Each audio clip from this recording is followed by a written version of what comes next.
Welcome, today we're going to show you how to use Spacedesk with USB. So the first thing that you need to do is to search for Spacedesk on any browser, and then this link will pop up. You need to click on it. After that, from here you will see this website. You need to actually install the Windows version if you have Windows. If you have Android, iOS or any other thing, you need to download your version.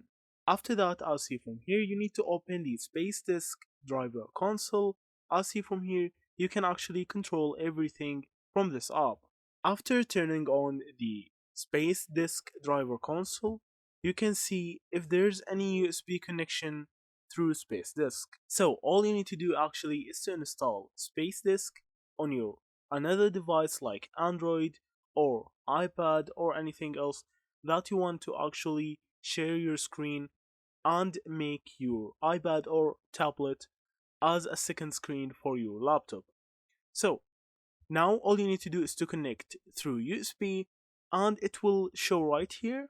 Now your tablet will automatically become your second screen. And that's it. Thank you for watching and see you in the next videos.